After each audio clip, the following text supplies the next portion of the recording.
Shalom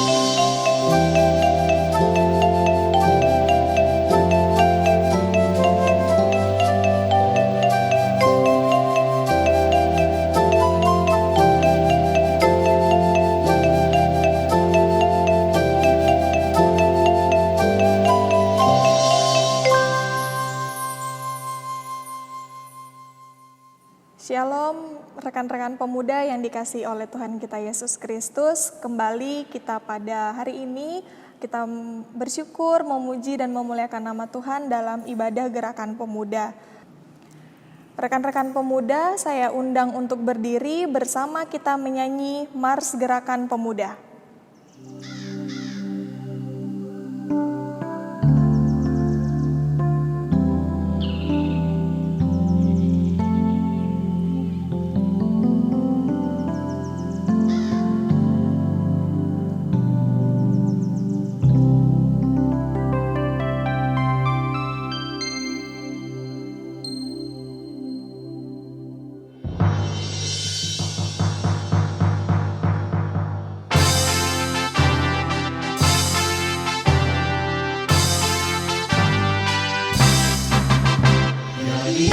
Iman percaya pada Kristus Tuhan, kami pemudi dan pemuda melayaninya. Pada gereja dan masyarakat, kami hadir di dalamnya. Dalam kasih setia Tuhan sempurnalah. Persoalan dan tantangan teratasilah oleh hikmat dari Tuhan.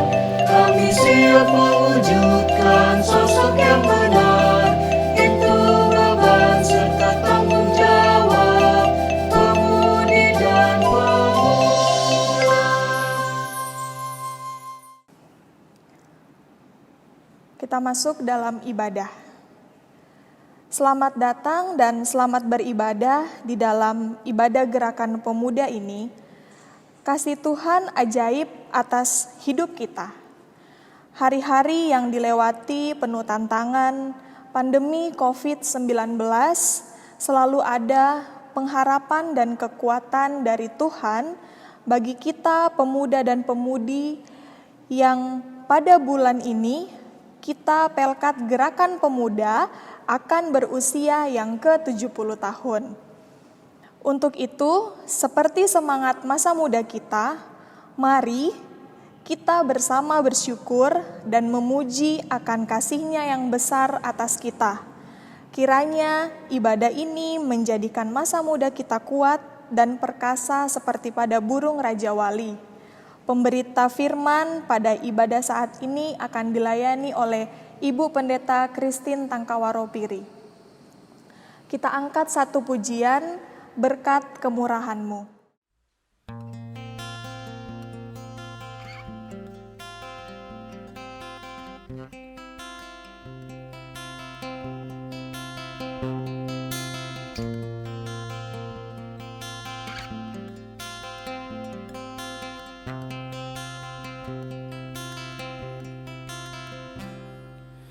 Kau hiasi kehidupanku dengan kemurahan-Mu. Kau rancangkan masa depanku penuh dengan harapan. Aku ada saat ini semuanya karena kasih-Mu. Aku hidup hari ini semua berkat kemurahan-Mu.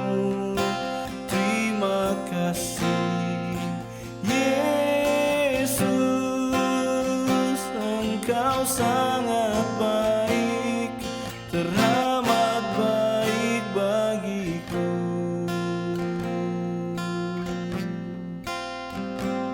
Rekan-rekan pemuda, mari kita menghadap Tuhan dan memuji namanya atas kasih setianya besar atas kita.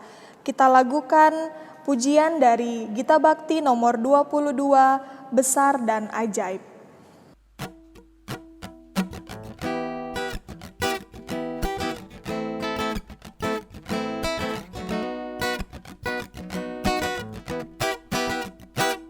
Besar dan ajaib segala karyamu, Allah yang maha kuasa.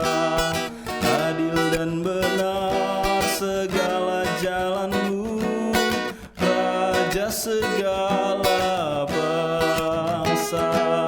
Siapa tak takut Tuhan, tak mengagungkan namamu, sebab banyak Kau yang kudus.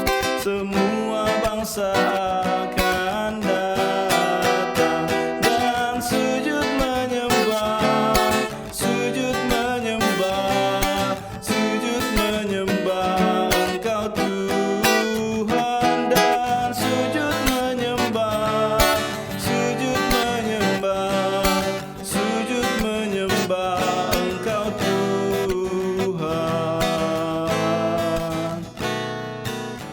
Rekan-rekan pemuda, mari kita satu di dalam doa, kita berdoa. Kami bersyukur kepadamu Tuhan untuk kasih sayang Tuhan di dalam kehidupan kami yang sungguh nyata kami rasakan sampai saat ini. Kami bersyukur kepadamu Tuhan karena penyertaan Tuhan sehingga ibadah gerakan pemuda boleh berjalan dengan baik pada saat ini ya Tuhan, walaupun masih dalam media online, tapi kami yakin dan percaya kasih sayang Tuhan, berkat yang daripada Tuhan juga boleh kami rasakan. Ya Allah Bapa di dalam surga, kiranya Tuhan mau memberkati ibadah kami ini dari awal, pertengahan hingga pada akhirnya, agar apa yang kami lakukan semuanya seturut dengan kehendak-Mu saja. Terima kasih ya Bapa, ibadah ini kami serahkan ke dalam tangan Tuhan yang penuh pengasihan.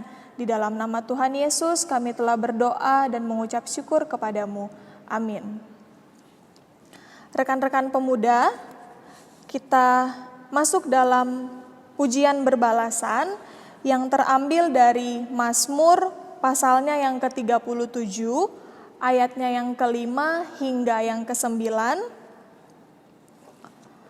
Mazmur pasalnya yang ke-37, ayat yang ke-5 sampai yang ke-9 akan saya bacakan, yang menyatakan,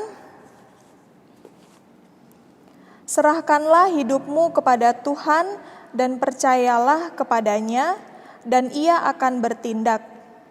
Ia akan memunculkan kebenaranmu seperti terang dan hakmu seperti siang.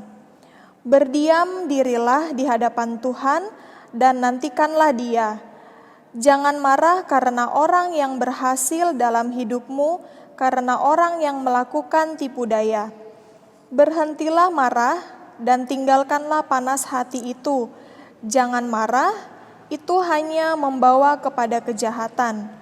Sebab orang-orang yang berbuat jahat akan dilayakkan, tetapi orang-orang yang menanti-nantikan Tuhan akan mewarisi negeri. Kita kembali mengangkat pujian dari Gita Bakti nomor 68, baitnya yang pertama, Haruskah Yesus Sepenuhnya.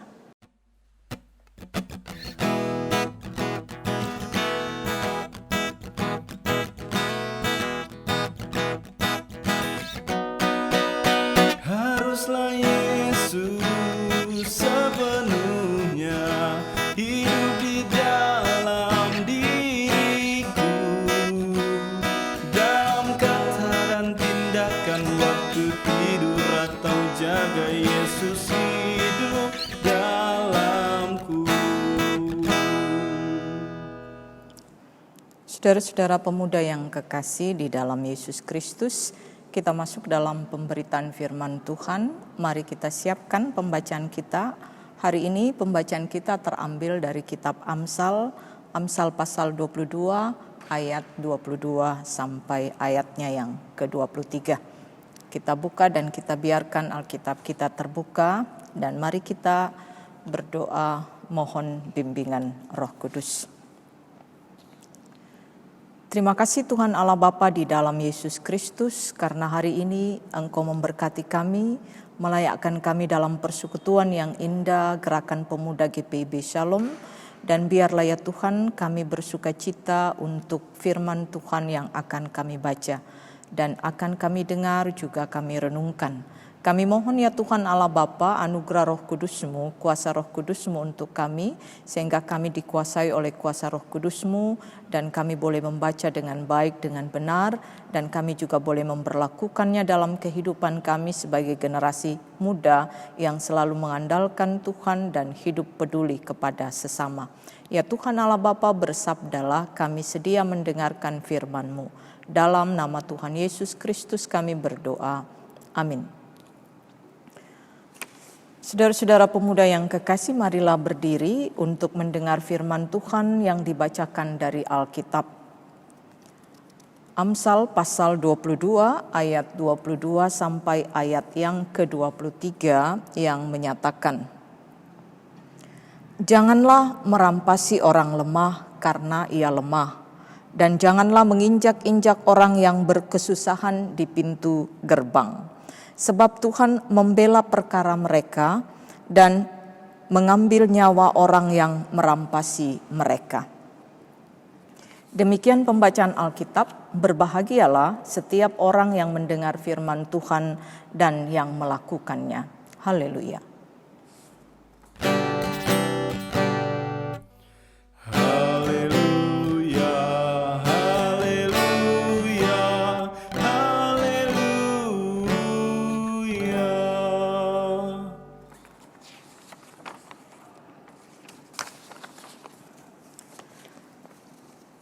Saudara-saudara pemuda yang kekasih di dalam Yesus Kristus, kesempatan beribadah adalah satu kesempatan yang kita patut syukuri. Sekalipun kita ada dalam kondisi pandemi COVID-19.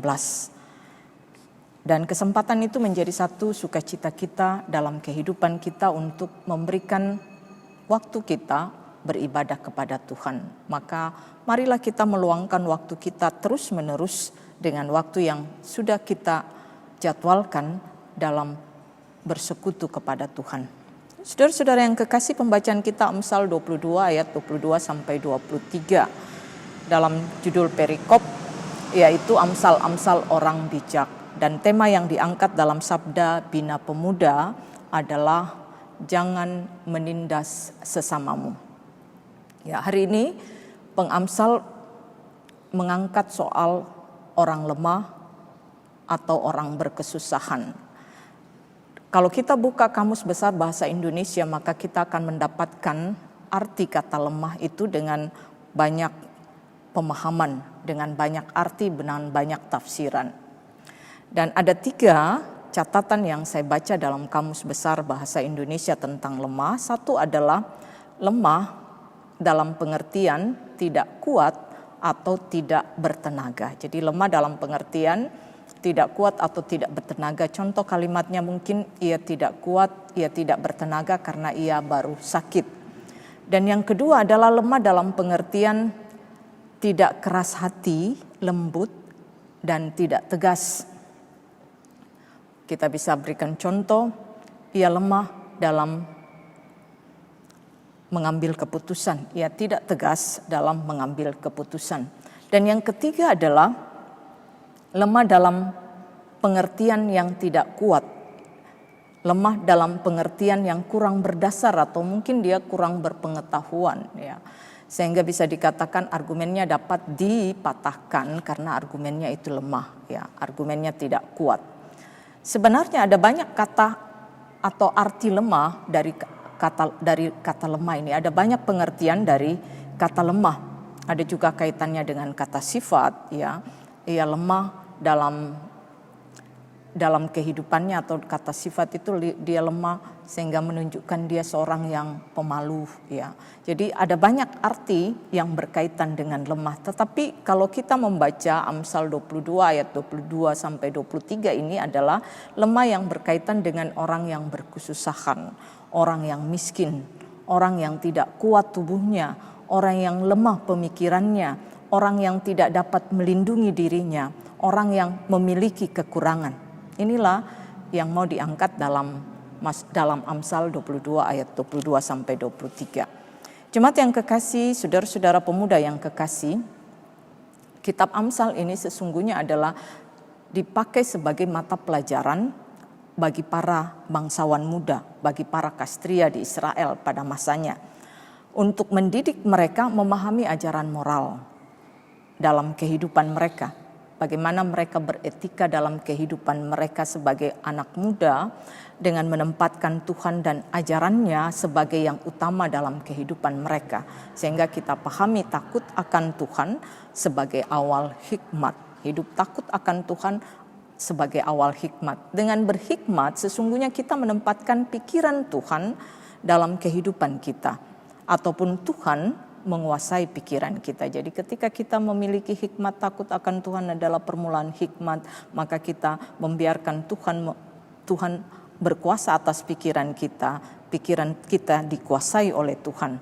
Tetapi tidak berarti bahwa kita hanya seorang yang moralis ya, karena dalam kitab Amsal ini penuh dengan ajaran-ajaran moral ya. Tidak berarti bahwa menjadikan kita seorang anak muda yang hanya moralis saja, tanpa takut akan Tuhan, tanpa hidup yang penuh kasih. Tetapi ini ajaran supaya kita menempatkan Tuhan dalam kehidupan moral kita, dan kita hidup di dalam kekuatan mengandalkan Tuhan dan tentunya di dalam kasih.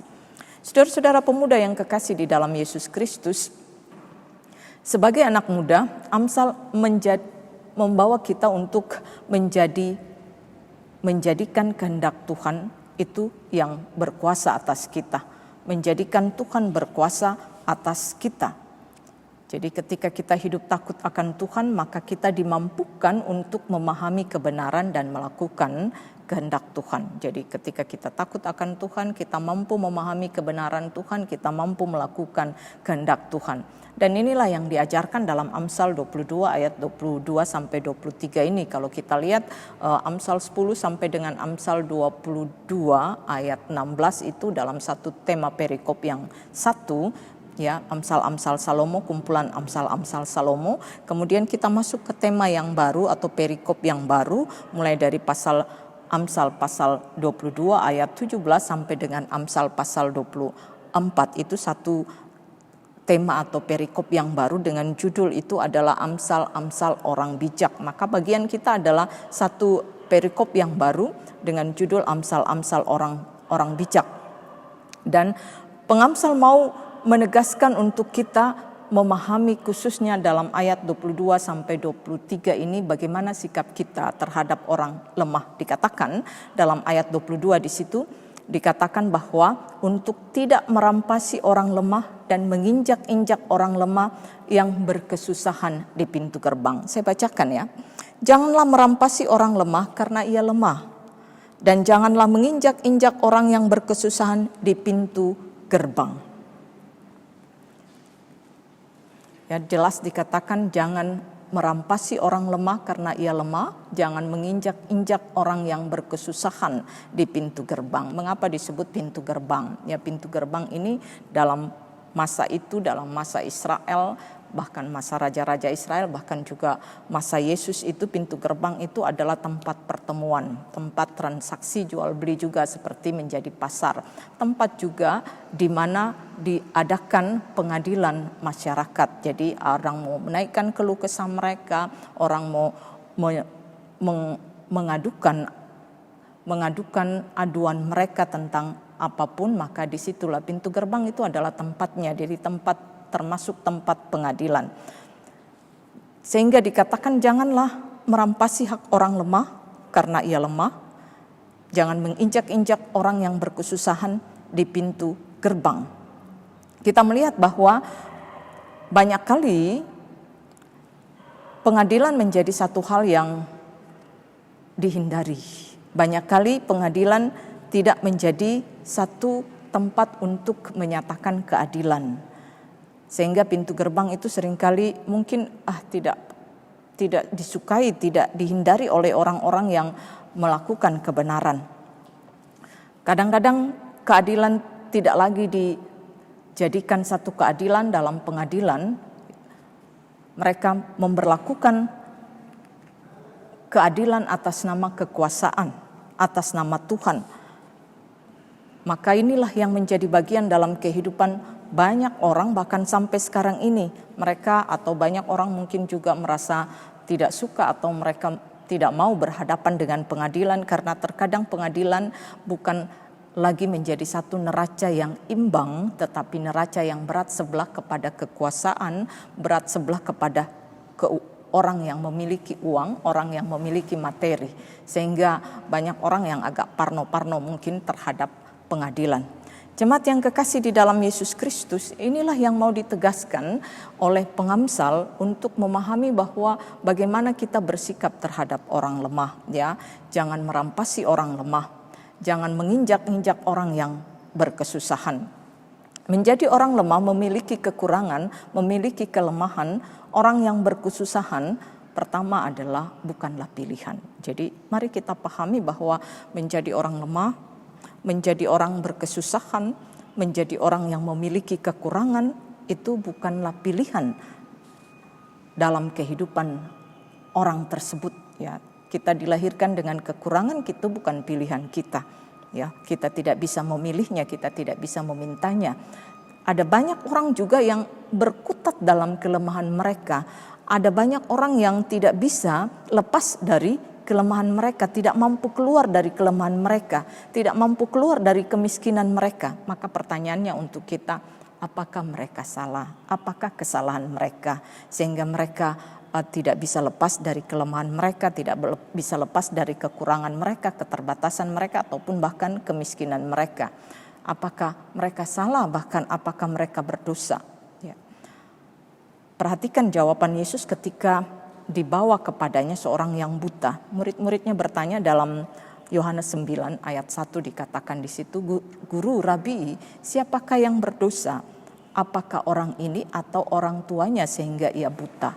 Ya, jadi ini adalah satu pertanyaan untuk membawa atau menghadapi konteks yang terjadi pada waktu itu, bahwa orang buta, ya, orang sakit, orang memiliki kelemahan, ya, bahkan orang miskin, orang disabilitas itu adalah orang, itu terjadi karena mereka berdosa.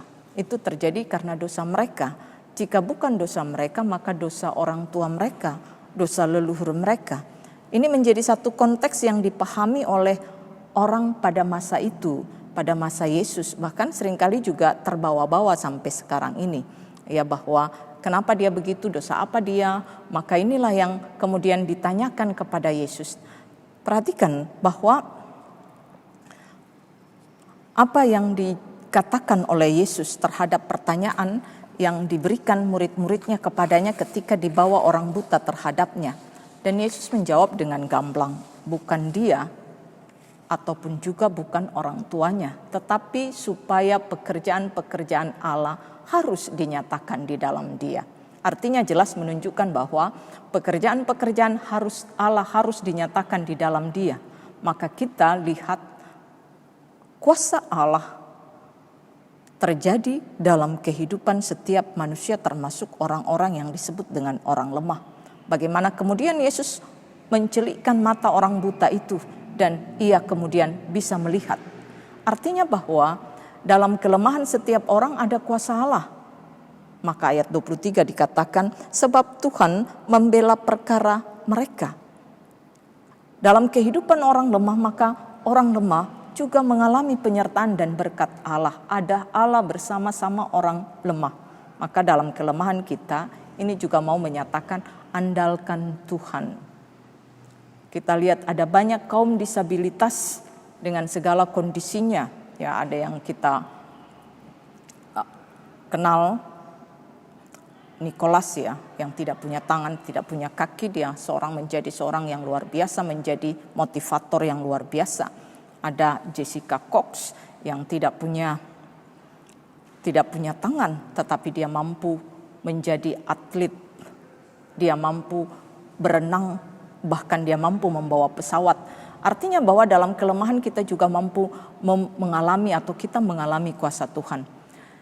Saudara-saudara yang kekasih di dalam Yesus Kristus, tetapi banyak orang di sekitar kita menindas kaum yang lemah. Banyak kali orang tidak suka terhadap orang yang lemah, bahkan memanfaatkan kelemahan orang lain. Banyak orang-orang muda atau mungkin di antara kalian, di antara kita semua, seringkali memanfaatkan kelemahan orang lain. Perhatikan ya, supaya pekerjaan Allah harus dinyatakan di dalam Dia. Ini mau menegaskan bahwa kita dikehendaki Tuhan untuk menolong orang-orang yang lemah. Menolong dan membantu yang lemah, bukan menindas dan memanfaatkan orang lemah. Ya, banyak orang dalam kelemahan mereka dipaksa berhutang seumur hidup mereka. Karena kelemahan mereka maka dia berhutang ya.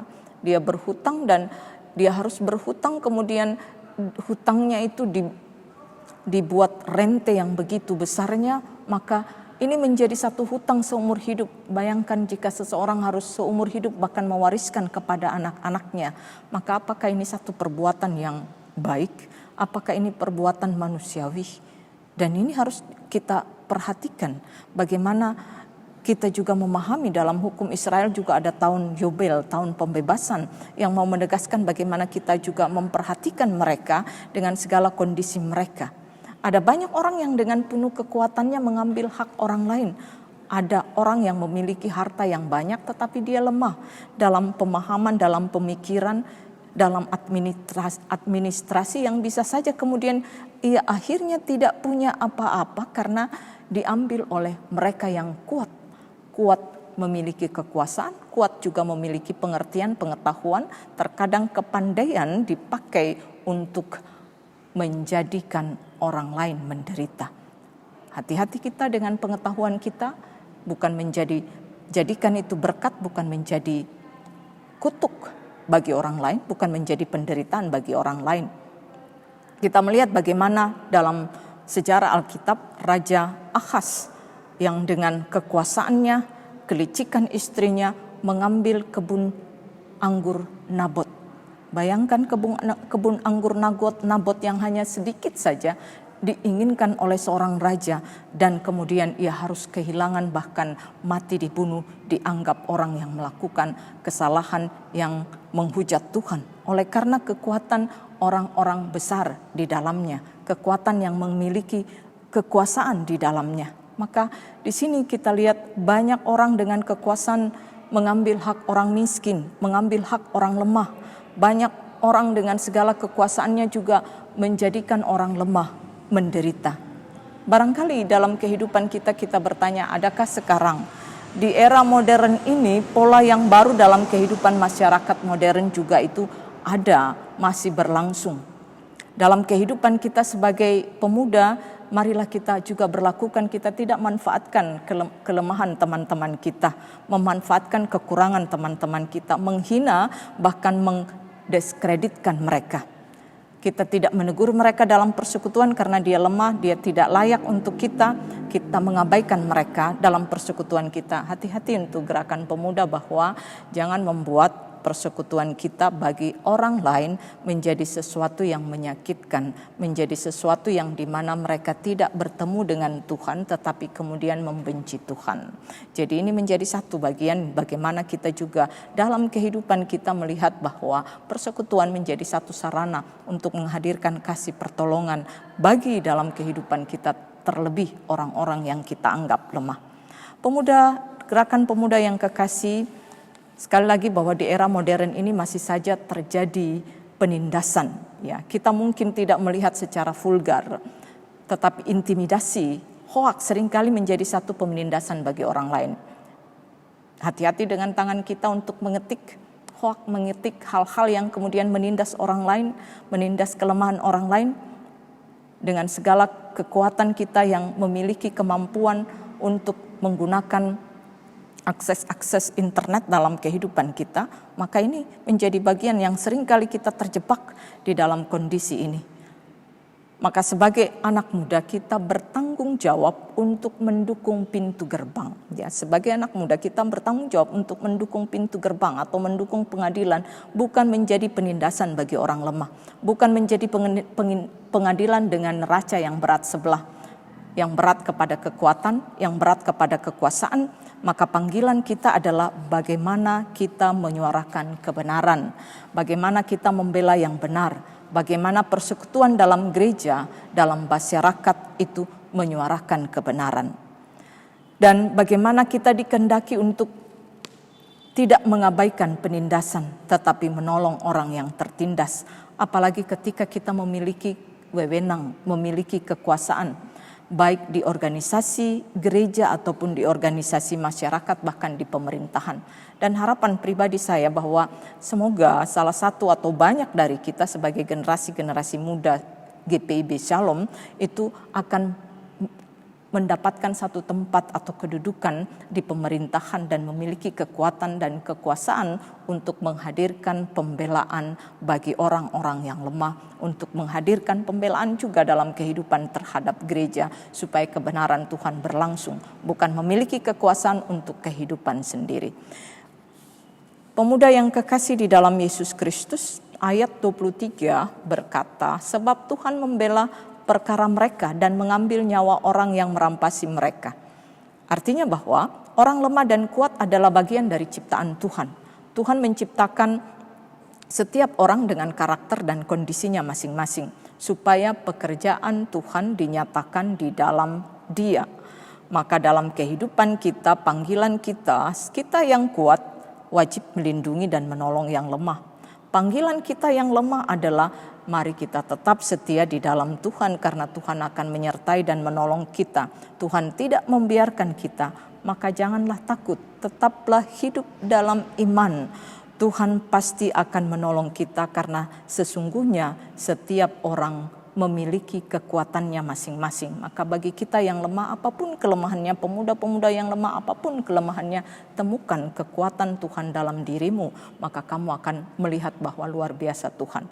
Maka ini menjadi bagian kita yang kuat wajib menolong yang lemah, dan kita yang lemah menyatakan bahwa Tuhan selalu di pihak kita, dan kita akan mengalami bahwa Tuhan itu luar biasa dan menolong kita. Biarlah dalam kehidupan gerakan pemuda ada kehidupan yang saling menolong, dan kelemahan menjadi satu hal yang membuat kita mengandalkan Tuhan. Tuhan memberkati kita. Amin. Gerakan pemuda yang kekasih, mari kita merespon pemberitaan firman Tuhan dengan menyanyi dari Gita Bakti 117 bait 1 dan bait yang kedua, ajar kami melakukan firman-Mu.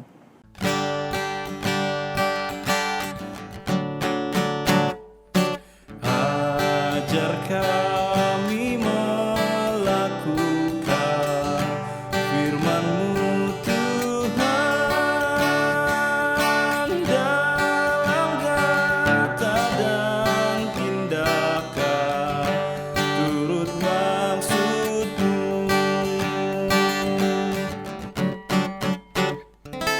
Ajar kami hidup rukun, damai dan tentram,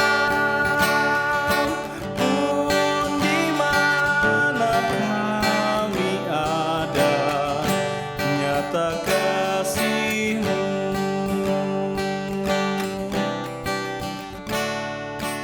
Mari kita masuk di dalam doa syafaat. Mari kita berdoa. Terima kasih Tuhan untuk persekutuan hari ini. Berkati kami semua gerakan pemuda yang sudah beribadah. Biarlah hati kami naik kepadamu, sukacita kami naik kepadamu, dan biarlah kemuliaan bagi Tuhan terjadi dalam kehidupan anak-anak muda, gerakan pemuda GPIB Shalom di rumah kami masing-masing. Sehingga ya Tuhan, kami ada dalam kekuatan mengandalkan Tuhan, memuliakan nama-Mu dan melakukan apa yang Engkau kehendaki. Berkati kami, karena kami bersyukur dengan kekuatan yang Kau berikan, mampukan kami menjadi berkat bagi yang lemah. Bapa di surga, ketika kami merasa sebagai orang lemah, layakkan kami untuk tetap percaya, dan ketika kami kuat untuk mampu mengalami penyertaan berkat Tuhan, sehingga kami juga mampu mendudukkan diri kami sebagai orang-orang yang kuat, sehingga kami juga menjadi berkat.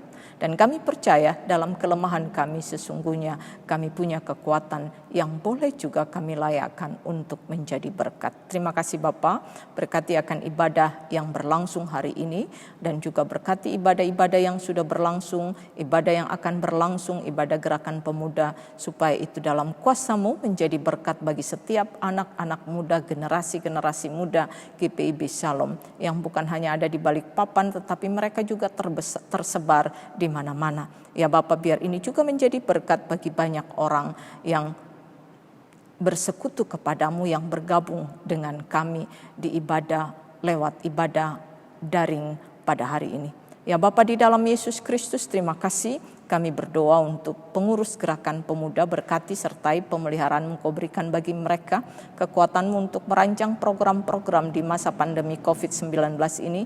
Engkau berkati sehingga ya Tuhan, mereka juga mampu merancang akan satu rancangan di mana mereka boleh menjadi berkat dalam menghadapi COVID-19.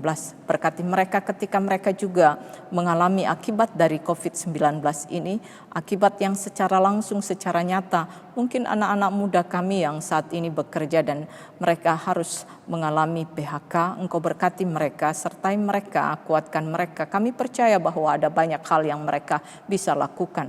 Dalam kekuatan mereka sesungguhnya Tuhan akan menyertai dan memberkati mereka. Engkau berkati ya Tuhan, biarlah mereka juga tetap ada dalam pengandalan akan Tuhan dan melakukan kebenaran-kebenaran. Bapa di surga, berkati semua gerakan pemuda Shalom ya Tuhan, dengan aktivitas mereka yang masih bersekolah tingkat SMA, yang masih kuliah. Engkau memberkati mereka dengan segala tanggung jawab tugas pendidikan mereka. Mampukan mereka melakukan tugas-tugas mereka dengan baik ya Tuhan. Kami mau berdoa ya Tuhan Allah Bapa, Engkau berkati akan mereka yang bergumul dengan pergumulan mereka. Engkau berkati mereka yang sakit Tuhan. Kami berdoa Engkau pemeliharaan Engkau berikan bagi mereka. Ulurkan tangan-Mu jamah dan Engkau sembuhkan mereka melalui kekuatan kuasa-Mu. Kami percaya Tuhan, ketika kuasa-Mu berkehendak, maka nyata menjadi kesembuhan bagi saudara-saudara kekasih kami. Berkatilah obat-obatan, berkatilah apapun yang dipakai, yang Engkau kehendaki untuk penyembuhan saudara-saudara kekasih kami yang sakit di rumah mereka maupun di rumah mereka masing-masing.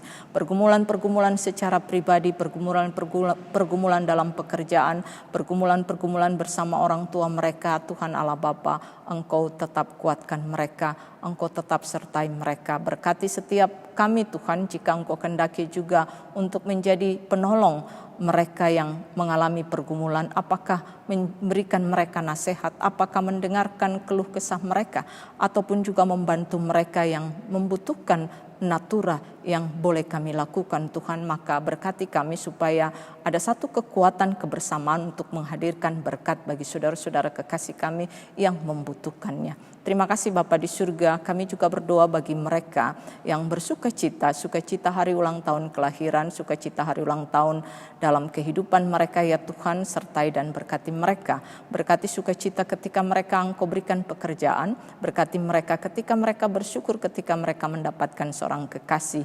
Terima kasih ya Bapa di surga, biarlah kami boleh senantiasa bersyukur bahwa pemberian Tuhan berasal daripadamu ya Tuhan, kebaikan-kebaikan yang kami terima berasal daripadamu, sehingga kami tetap setia menjadi bagian yang menyembah Engkau, yang kami juga lakukan dalam persekutuan dan juga dalam perbuatan kami. Terpujilah namamu ya Tuhan, Engkau berkati dalam kebersamaan dengan seluruh pelayanan penata layanan. Biarlah ya Tuhan Engkau memberkati gerakan pemuda untuk mengambil bagian dalam kebersamaan dengan gerejamu, untuk menjadi alat Tuhan, sarana Tuhan untuk bersaksi baik dalam perkataan maupun dalam perbuatan. Ya Bapa di dalam Yesus Kristus, terima kasih berkati anak-anak muda yang Kau tempatkan di pemerintahan. Mereka bekerja ya Tuhan, mampukan mereka bekerja untuk menyuarakan kebenaran Tuhan, membela kebenaran Tuhan, berjuang untuk kebenaran Tuhan. Dan mampukan gerakan pemuda juga untuk menjadi bagian dalam protokol kesehatan, sehingga mereka juga boleh mampu melakukan protokol kesehatan, baik dalam kehidupan pribadi, baik dalam kehidupan pekerjaan mereka. Sehingga mereka juga menjadi alat yang menyuarakan atau menjadi bagian pemerintah untuk menghadirkan satu suara-suara bagaimana kita hidup sehat ya Tuhan. Terima kasih Bapa di surga, berkati akan pemerintah, sertai pemeliharaan Engkau berikan bagi tingkat pusat sampai ke daerah. Sertai ya Tuhan, biarlah kekuatan yang daripadamu memampukan para pemerintah, para pemegang keputusan, pemegang kekuasaan untuk melakukan tindakan-tindakan dalam rangka menghadirkan pertolongan bagi mereka yang berkekurangan karena dampak COVID-19, mereka yang mengalami ketidakmampuan karena dampak COVID-19. Engkau memberkati mereka juga para tenaga medis untuk mampu menghadapi dan memberikan pertolongan bahkan kesembuhan bagi para penderita COVID-19 ini. Terima kasih Bapa di surga, terima kasih untuk pertolongan-Mu, berkati kami yang melayani, sertai kami berdoa secara khusus untuk tim multimedia. Kau berkati Gusto, Kau berkati Daniel, sertai berikan kekuatan dan hikmat untuk menjadi alat-Mu dalam pelayanan-pelayanan secara daring. Terima kasih Bapa di surga, inilah doa kami bawa di dalam nama Tuhan Yesus Kristus yang telah mengajarkan kami berdoa. Bapa kami yang di sorga, dikuduskanlah namamu, datanglah kerajaan-Mu, jadilah kehendak-Mu di bumi seperti di sorga. Berikanlah kami pada hari ini makanan kami yang secukupnya, dan ampunilah kami akan kesalahan kami, seperti kami juga mengampuni orang yang bersalah kepada kami. Dan jangan membawa kami ke dalam pencobaan, tetapi lepaskanlah kami daripada yang jahat. Karena Engkaulah yang mempunyai kerajaan dan kuasa dan kemuliaan sampai selama-lamanya. Amin.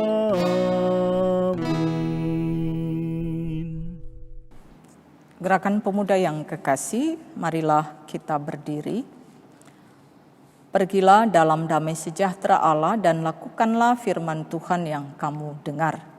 Marilah kita menyanyi dari Gita Bakti 69 bait yang pertama, ku mulai dari diri sendiri.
Sikap yang benar, biarpun kecil dan sederhana, Tuhan dapat membuat jadi besar. Saudara-saudara, gerakan pemuda yang kekasih, arahkanlah hatimu kepada Tuhan, terimalah berkat Tuhan. Kasih karunia dari Tuhan Yesus Kristus, pengasihan Allah Bapa dalam persekutuan dengan Roh Kudus menyertai saudara-saudara mulai dari saat ini sampai selama-lamanya.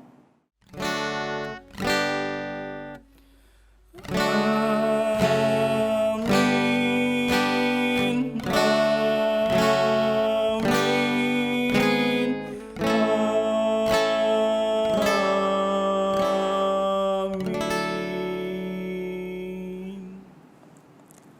Inilah ibadah kita sudah selesai. Selamat malam, shalom.